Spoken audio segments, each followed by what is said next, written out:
Hey guys, this is Taylor and I am making a video, obviously. Apologies in advance, I haven't done this in a very long time. I don't know if I'm doing anything wrong. I honestly can't remember how I used to do this. Everything has left me. So in my last video I did say that I would be starting school again and I wouldn't really have time to do YouTube anymore, but honestly, I just have a couple of books that I really wanted to talk about. But at the end of the video I will talk a little bit more about my personal life, so skip ahead if you want to see that, I guess. But in the meantime, let's get started. The first book I want to talk about is one that I have been anticipating for I think a year or so, and that is Landscape with Invisible Hand by M.T. Anderson. I don't know if I've ever officially said this, but M.T. Anderson is my favorite YA author, and this is actually his first YA novel in many years, so I've had this on pre-order since forever. This, as you can probably tell, is about aliens. The alien invasion has happened, and not only are they peaceful, but they also bring a lot of advanced technology and medicine to Earth. But the kicker is that the aliens' currency is valued much higher than Earth currency.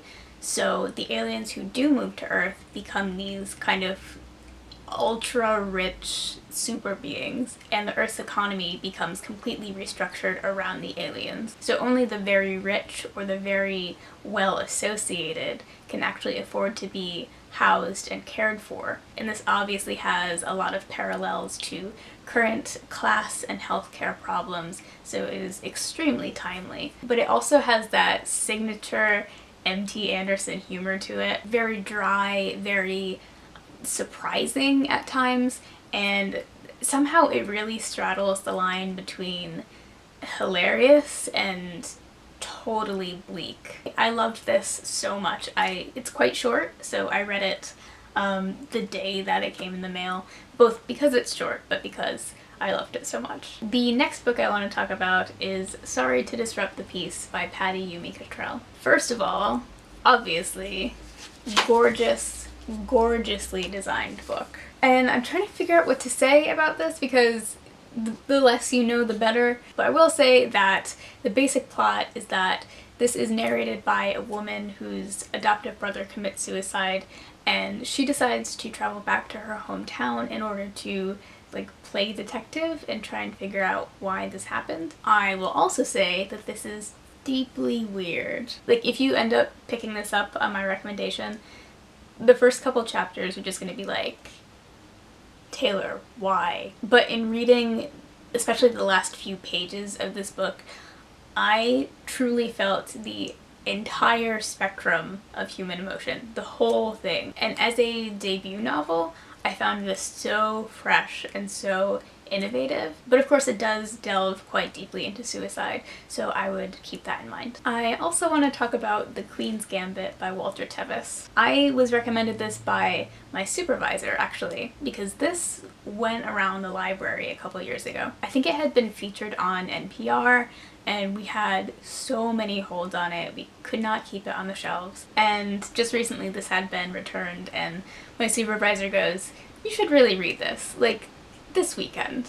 So I did, and yeah, it was really good. So this is about an orphaned girl who learns to play chess at the orphanage where she lives, and she very quickly becomes a chess prodigy. And then not only is she in the big times of competitive chess, but she's also coming to terms with the fact that she is coming of age and has had no one who really consistently cares about her, and kind of just the natural effects that will have on a person. You can totally read this if you don't even know how to play chess, if you've never played a game in your life. It's still totally engaging, and it does some really interesting things with pacing. I will say that this was originally published in the 80s, and it does have some terminology problems, some things that we would probably phrase differently nowadays, and some problems with portrayals of certain characters. But we can talk about that another time. Another book I really loved recently was Vivian Apple Needs a Miracle, or actually the entire Vivian Apple duology. Despite the fact that the American covers are borderline atrocious. I was really surprised at how much I loved this series. So the first book was pretty popular on BookTube, and then I didn't really hear about too many people continuing on to book 2, but I really loved them equally, pretty much. So for those who don't know, this series centers on Vivian Apple, whose parents are part of quite deep into a very popular cult religion. There is a rapture predicted, and the morning after the rapture is supposed to take place, Vivian awakes to find her parents missing and 2 holes in the ceiling over the bed where they were sleeping. This series deals with not only Vivian and her friends trying to figure out exactly what happened, but them trying to navigate in a world that has been set back socially at least 100 years. It's very dangerous for women, very dangerous for any type of minority, so again, very timely. I'm also pretty picky about what types of YA I like, and this struck me as really mature, not in its content, like, at all, but just in its execution, I would say. It just struck me as done in a very smart and profound way. So yeah, I enjoyed pretty much every minute of this whole series. The last recent read I want to talk about is Dear Fahrenheit 451, A Librarian's Love Letters and Breakup Notes to the Books in Her Life by Annie Spence. So this is everybody's favorite genre, a book about books. I actually tend to be a little bit wary of like bookish nonfiction, just because I feel like it can tend to be a little bit like kitschy or like too idealized, but from page 1 I knew that I really genuinely vibed with her sense of humor.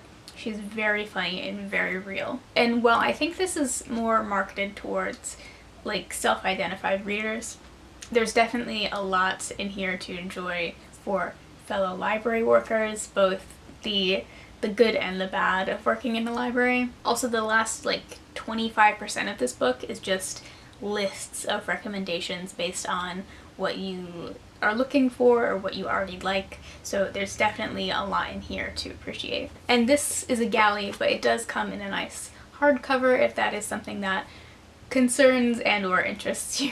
Alright, so like I said in my last video, I said that I would be going back to school, which I have done, or which I am doing. I did also just finish working full-time over the summer, so right now I feel like I do have a little bit more time, like comparatively.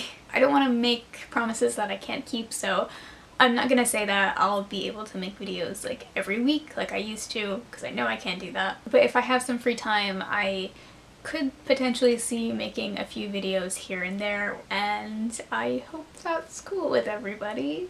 I also, of course, hope that anyone and everyone watching this has read some really great stuff in the interim and that everyone is doing really well. But until next time, I guess.